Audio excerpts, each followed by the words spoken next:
use that political currency as chips to essentially fashion a better deal for themselves in a way that an American company simply can't engage.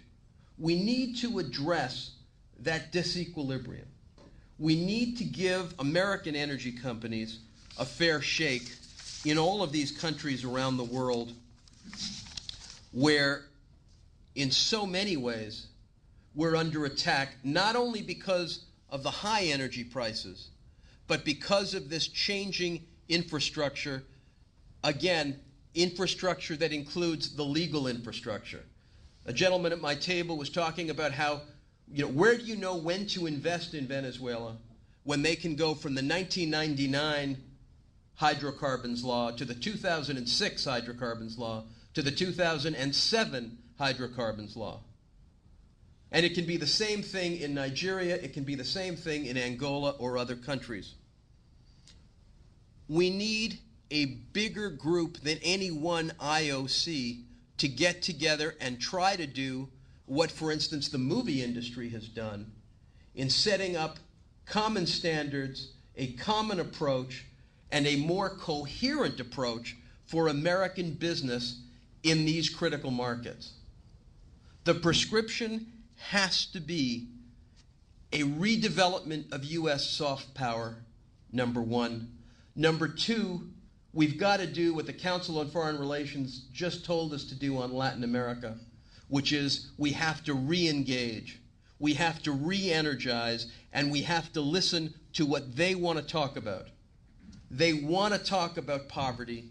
They want to talk about infrastructure development. They don't want to hear about the war on drugs to the exclusion of everything else. They view the war on drugs as our problem and not their problem, and they're right. For all the money we spend eradicating coca, for every $7 we spend in Latin America, we would get more bang if we spent one in the United States. Let alone the fact that this war on drugs and this war on terror is making us new enemies every day that we don't need. We need to address the war on poverty in a way we have not addressed it for half a century. We need to address the war for education. We need to address the war for water and safe treatment of children. And people need to understand, and I think what Mr. Bush has done in Africa on AIDS is heroic, and he needs to be applauded for it, and more people need to understand it. We need to be waving those flags when we have them. And we need to take pride in ourselves and our own institutions. And we need to engage with these people in country, not just out of country.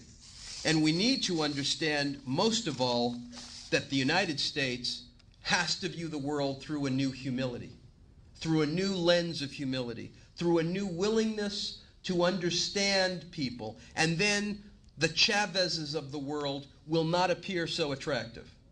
And there is also a lesson, and I will tell you from my experience in Russia, there's a massive lesson: we cannot make a mistake again.